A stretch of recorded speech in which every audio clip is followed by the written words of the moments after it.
I know we haven't even played an NFL preseason game yet, but it's not too early to talk about the Dolphins' first opponent, which is the Indianapolis Colts. Because if we're going to be honest, an interesting update came out on Monday afternoon surrounding the Indianapolis Colts because Miami still doesn't know who they're going to play on the Colts as their QB1. And you think that you'd get a little bit of insight from training camp and preseason. Well, the Colts are keeping it very tight over there. And when they released their first unofficial depth chart ahead of their first preseason game, which Miami will do the same over the next 48 hours, and we'll have a video on that first depth chart, but they did not name a QB1. They had as their first quarterback Daniel Jones or Anthony Richardson. It's a bit odd that they wouldn't give any way on who will be starting or labeled as QB1 at this point in the offseason. And from Miami's perspective, it's a little bit challenging not knowing who you're going to play week one. I know that most coaches will say they're focused on seeing what they have in-house and worrying about the preseason. But in the back of your mind, you're also probably going to start thinking of ways to win your first real game of the season, which is against the Colts. And I would be very naive to sit up here and believe that Anthony Weaver wouldn't have some sort of script, some sort of an idea on how they would attack whatever quarterback they do end up facing in week one. So it's a bit odd. They don't know what's going on at this point. And we're going to talk about both quarterbacks and who I would prefer to face and why this game is so important for Miami. But make sure you follow me over on Twitter/X. My handle is at Nic_Rohloff. We're 43 followers away from 2,200. My social media has really taken off. I appreciate all the new followers. We'll keep on hitting that follow button because we're going to have a lot for the season. Now, personally, even though they have said no clear QB1, I am a little bit of a sicko. I have been going on Colts Twitter. I have been looking at the reports out of training camp because I am very curious about who is going to be playing QB1 for the Colts ahead of that game against Miami. And based off what I have read and seen from Colts training camp, to me, it looks like Anthony Richardson, the first-round pick from a couple of years ago, has the edge over Daniel Jones right now. But Shane Steichen obviously isn't ready to put one ahead of the other, and he actually shared a little bit of an insight on this QB battle to Jeremy Fowler over at ESPN, saying the battle is neck and neck. Obviously, we're going to let this thing play out, but both have made plays the last couple of days, so I'm really pleased with the progress of both. And if you're wondering when it will probably be announced who is starting week one against Miami, I would have to guess it would be in late August. Obviously, the Dolphins play them the first weekend of September, of the 7th, 8th. I can't remember the exact date. But I imagine after the third preseason game, it'll be announced, giving whatever quarterback is the starter a full 2 weeks to prep as the starter going against the Miami Dolphins. Remember, there is a 2-week off period from final preseason game to the first regular season game. So that's when Miami will probably find out. We will make sure you're covered when that is officially announced. But before I take a look at both QBs and what they've done in their career, I do want to ask this from you. Who do you want to play? We've seen Richardson in about 15 games. We've seen Daniel Jones for a lot more than that. If you were to pick one that you'd want to play so Miami has the easier opponent in that week one game, would it be Anthony Richardson or Daniel Jones? Let me know your thoughts down in the comments.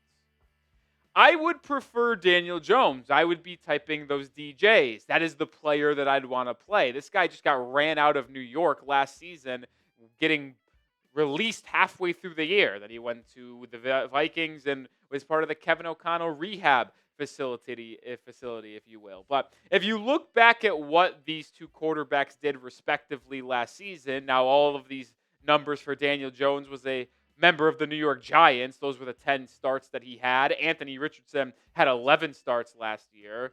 It's interesting. Like, both of them bring different things to the table in a negative way and in a positive way. Like, obviously, Daniel Jones' pure throwing numbers were slightly better in terms of completion percentage, yards, touchdowns to interception ratio, QB rating. Like, the only thing Anthony Richardson has on Daniel Jones is rushing yards and his rushing ability, but it's not like Daniel Jones is a slouch at that either. Both of them are pretty athletic and mobile quarterbacks. But the reason why I answered initially why I'd rather play Daniel Jones than Anthony Richardson is because Richardson is just so dynamic. You never know what you're going to get from him. Like, there is going to be one play where he looks like the worst quarterback known to mankind. Then the next play, he might look like a combination of Tom Brady and Patrick Mahomes. Like, that is the type of upside Anthony Richardson has. He might be one of the biggest boomer bust quarterbacks that we've seen in the National Football League. And the part that scares me a little bit too is that you never know when it could click for him. He's been in the league for 2 years. He only played 4 games as a rookie before he had a shoulder injury that kept him out for the remainder of the year, but he looked really good in those 4 games. This past year, he obviously had a very up and down season, missed 6 games, so he's an injury-prone QB as well, which is very concerning if you're a Colts fan. But the point is, when he's healthy and on the football field, you never know what you're going to get. Just to show you even a larger example on how Richardson is more of a boomer bust compared to Daniel Jones is that when you look at their advanced QB stats on Pro Football Focus, look at the big-time throw percentage and turnover-worthy percentage difference between both quarterbacks. I also have the adjusted completion percentage, which takes into consideration drops from their wide receivers. Richardson gets a massive bump up by 13%. Daniel Jones gets a similar bump up as well. But Daniel Jones just doesn't take risks. He doesn't make big throws. He is going to just take checkdowns, and that is it. To me, Daniel Jones is just meh. He's not good either. He's very bad. But would I rather have a quarterback that I kind of know what I'm getting when I'm playing them, or would I rather play a guy that's an absolute wild card and can look like a top 5 quarterback in the National Football League?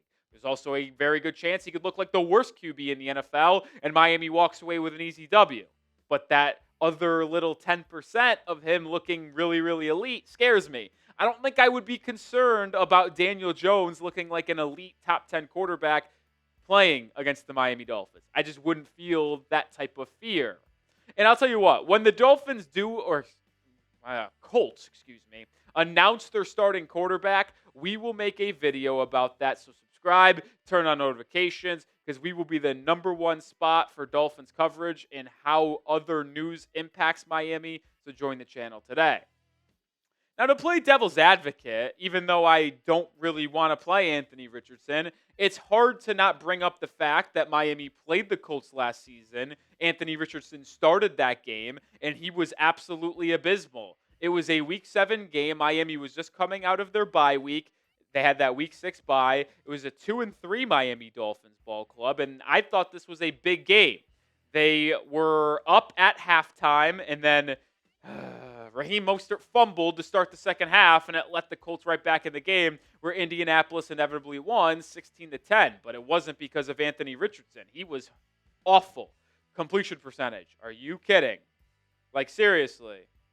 That is so bad. 10 of 24. QBR of 22.5. And he lost a fumble, no touchdowns or interceptions. Like, you just don't know what you're getting with Anthony Richardson. When Miami played him last year, it was really, really bad.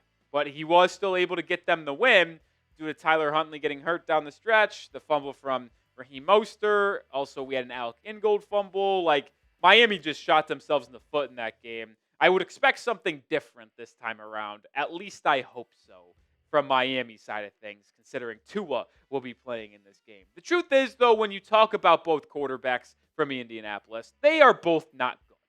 Miami should, and I'll be honest, they need to win this football game. Week 1, I also think, is one of the more interesting weeks in the football league. It's Week 1, so you could argue, all right, there's already 16 games after this. It's not that important.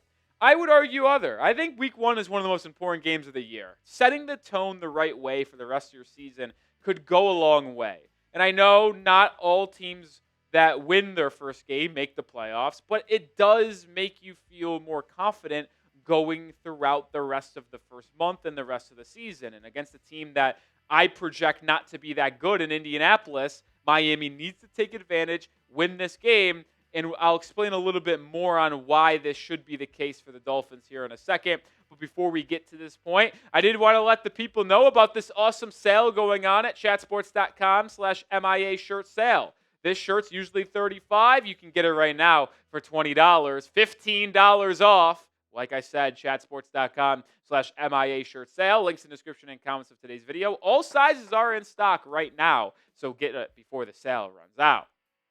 I mentioned, I think it's important to start the year right. Last year, Miami did win their Week 1 game in an absolute nail-biter. Jason Sanders had a game-winning field goal in a comeback by the Dolphins against the Jacksonville Jaguars. I know that it ultimately did not lead to anything big for Miami this year, but that's more injury-related in my opinion. And when you look at the Dolphins' schedule, I've been saying this to everybody and their mother around the Chat Sports office and anyone who asks me about how Miami is going to be this season. I say the first month of the year is absolutely crucial. When you look at the first 2 months of the season, I think Miami should go 3-1 and needs to go 3-1 in their first 4. Like, they should be able to beat the Colts in Week 1. They should be able to beat the Patriots at home in a 1 p.m. Sunday afternoon game. Sure, they probably lose to the Bills on the road on Thursday Night Football, but then you get a mini bye, a week and a half to prepare for a very bad Jets team at home under the lights. You should be able to beat the Patriots, Colts, and Jets in the first month and start the year 3-1. And then you look at the next month, you should be able to beat the Panthers on the road. You should be able to beat the Browns on the road, 2 teams that I project to be picking in the top 10 this upcoming year. So that's a 5-1 record there. And then if you just split the Chargers and Falcons, both games will be at home or in a dome, well, then you're talking about a 6-2 start to the year. At worst, maybe 5-3 if you just lose both of those games against the Chargers and Falcons. Like, to me, if the Dolphins want to get back to the postseason, Chris Greer, Mike McDaniel, save their jobs, get heading in the right direction by making the playoffs and maybe even getting a win, you need to be 6-2 in the first 8 games at worst. And I mean at worst, 5-3. But 6-2 should absolutely be on the table because the last 9 games of the season are much more difficult. You have an absolute gauntlet in weeks 9 through 11, playing the Ravens, Bills, and Commanders, 3 teams that probably project to be a playoff team. Can you go 1-2 in those games? I would be happy with a 1-2 stretch there. I know all 3 of them are technically at home or at a neutral site, Washington being in Germany, of course. Or Brazil, But the Ravens and Bills, those are 2 of the 3 best teams in the AFC. That's going to be tough. And then you have your bye. You should be able to beat the Saints with these. I think you should be able to beat the Jets with these. But those are the only 2 guaranteed games I think you have in your final 9. So you're going to have to find a way to beat the Steelers on the road in a cold environment. New England on the road in a cold environment. Tampa's a good squad, and so is Cincinnati. Like, it just is so clear when you look at the Dolphins' schedule. The first 8 games of the season is just such an easy stretch compared to the last 9 games. And that is why I think starting 6-2 is so imperative for Miami if they want to make the playoffs. Because think about it, folks. If you start the year 6-2, all you got to do is go 4-5 in those final 9 games. 4-5. That's not a good 9-game stretch. But if you're able to start the year 6-2 and then finish 4-5, you're going 10-7. And I'd be willing to make the bet that 10-7 is good enough to make the playoffs this year. So, to me, if Miami wants to have a playoff season in 25, they got to win Week 1 against the Colts. They got to start their first 8 games 6-2. 5-3 at bare minimum, but it would require that you go then 5-4 in your final 9 rather than being allowed to go 4-5. So predict it for me. What will the Dolphins' record be in their first 8 games? I want to say 6-2. I think they should go 6-2. They need to go 6-2. But knowing Miami, I'll say 5-3. Let me know your thoughts down in the comment section. You can also hit me up over on Twitter at Nic_Rohloff. Like I said, I have more updates on the Miami Dolphins, highlights, clips, news, rumors, everything in between. So if you want the latest on this football team, make sure you subscribe and make sure you go follow me over on Twitter.